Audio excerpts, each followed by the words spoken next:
So, back in October of last year, God Eater 3 was officially announced to the public thanks to a God Eater themed concert that took place in Japan. There was also the announcement of a new mobile phone game called God Eater Resonant Ops, but I'm not going to discuss that any further because it seems to be Japan only. However, what isn't Japan only is the next mainline title of God Eater, which thanks to translated reports from Famitsu, details that the game is being built from the ground up. Yes! This is exactly what I wanted them to do, and it's heading so good in the right direction. So, based off the reveal trailer, we kind of get an eerie feeling that something is not quite right with this part of the world. It kind of gives off that vibe in the first God Eater game where like you're in basically Japan and there's all these monsters wreaking havoc, and then you gotta basically exterminate them so you don't get eaten. But in this case, the game is stationed in Fenrir headquarters, which is in Finland. And based off that, you can already tell with like real life geography pictures that it's pretty faithful to what they're actually trying to go for. There's actually a cool little picture that you can find on Google Images. There's a picture of like this wolf looking stone, and it reminds me of the origami that they kind of show in this trailer. So I think it's really cool how they kind of make it faithful to what they're actually based off of, and the visuals, I gotta tell you, they are looking pretty next gen good. But gameplay wise, one of the most different features that you can notice right away from the trailer is that your God Eater holder, your protagonist as to say, he actually has the ability to wear 2 God Arcs, which I theorize, based on translated reports, and they can probably be right or wrong, the protagonist is apparently not going to be looked at as a hero type of sort. He's from what I've read, going to be looked at more as an object, so I assume he's going to be like a tool of war, so to say, against the threat of the origami. So what I'm assuming, based off of little what I know, I'm assuming this God Eater that we're going to be holding control of is basically like a lab rat that maybe Fenrir HQ has kind of constructed, maybe infused oracle cells or something into his body, and now he's like one of the like ultimate secret weapons that can like purge like the origami threat from the world, which is cool because like this protagonist can do things previous protagonists could not do. They were basic God Eaters, they had their own unique attributes, but this one seems to be taken to a whole new level. I read this one report where apparently the games previous to this, they stated like it was like a man versus God, right? But apparently in this game, and if this is true, this is gonna really excite me. Apparently this game is more of a God versus God type thingy, and if the gameplay is any better from GE2, God Eater 2, that's good. That's good. Next gen visuals, better gameplay than God Eater 2, new gen hardware. There is no way that they can mess this up. Okay, you can already see from the like 10-15 seconds of footage, the gameplay looks faster, the origami look more vicious, your gun is a laser and or a flamethrower. I don't know what that is, but it looks really cool. Also, there's like a split second where people speculate that Predator arts are back in this game. It'd be cool.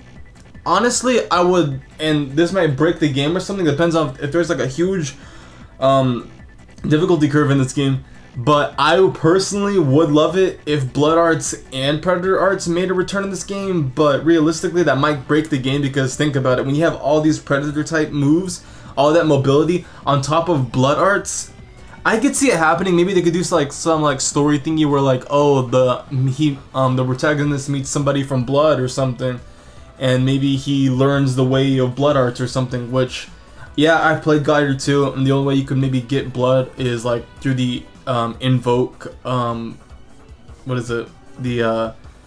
You basically are exposed to the invoke, which awakens your blood, and I don't know, maybe they can do something like that, but I'm just speculating here. I think it'd be cool, but I wouldn't lose sleep if they didn't put it in or not.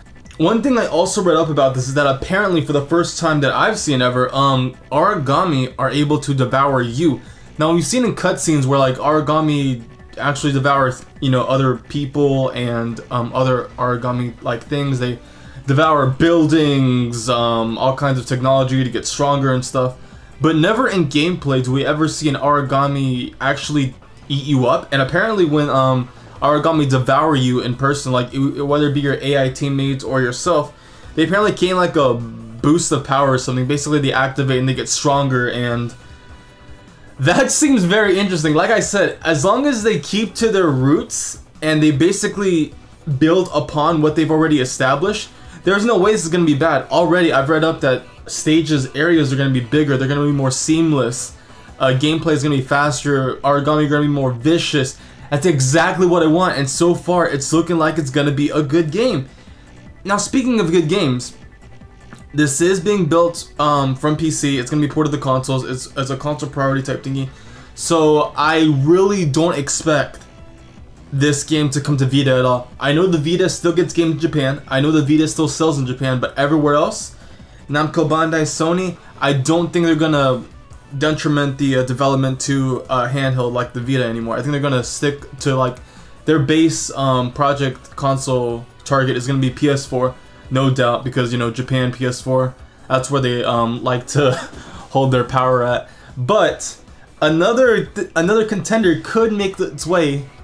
You know, Gyre 3 could have another platform on it, and all I gotta say is, if this game comes to Switch, no doubt I'm gonna buy it. Now, I'm not expecting this game to be 1080p 60 FPS on Switch.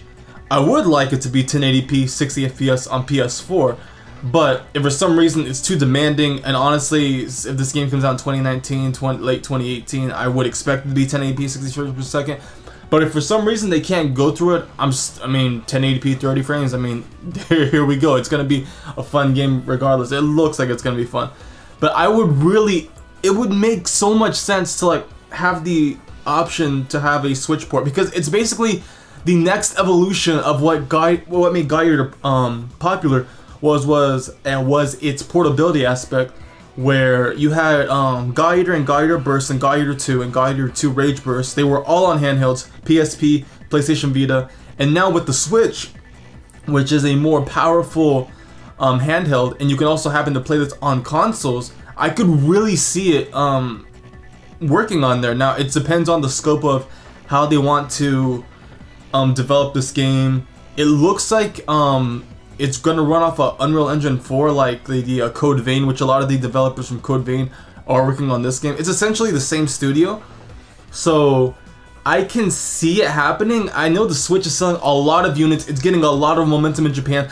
I will freak out if this game gets a Switch port. I will buy the collector's edition, I will support this cold-heartedly, and it's probably gonna be my preferred way to play it. Now, the PS4, it's a good console, but you can't bring that with you. I can see a lot of potential with this game. I never really had a Gyre game that I could take with me and possibly hook up with other people. It's just, there's so much possibilities, and I just can't believe it's not coming to, okay, if it's coming to Xbox, it's probably going to be only American audiences only, similar to like how Valkyria Chronicles 4, it's only getting an Xbox One port in America and not in Japan.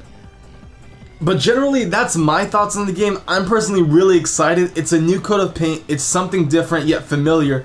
And I'm curious to see what you guys think about this. Are you liking what you see so far? Do you think it's not enough of a change? Do you think it's a good amount of change? Is there something you don't like about it? Do you not like the way the protagonist looks? By the way, he is still customizable, so you can customize his hair and his eyes and all that if you don't like it. Let me know your discussion in the comment section below. I know this isn't going to get a lot of views because this series is still pretty niche, but I would like to talk to like-minded people about what you think about this. Do you think having a Switch port would be a bad idea? As long as they basically they finish the PS4 port or version of it and say they have some manpower to see if it's possible to run on Switch, I'm okay with it. But if it, you know, if it's gonna detriment the entire game to put it on Switch, I'm good with just the PS4 version. But definitely let me know your comments down below. I would love to talk with other people who are excited about the game and the series. And yeah, that's basically it. Thank you so much again for watching. Let me know what you're excited for in this new game. I'm so gonna pick this up. I have a PS4. I got my PS4 specifically for Gyre 2, and it got localized. I'm gonna have a lot of fun with this. I don't know about you guys. You guys are sleeping on this if you don't. If you like fast-paced games, even Monster Hunter type games. I've never really played Monster Hunter, but it's a really... Gyre is a pretty fun game. Though here's the thing I want to stress. I really hope they change up the gameplay mechanics a little bit to where like, it's not like, oh, you do a mission and you go to the lobby and you get another mission and there's a cutscene sometimes.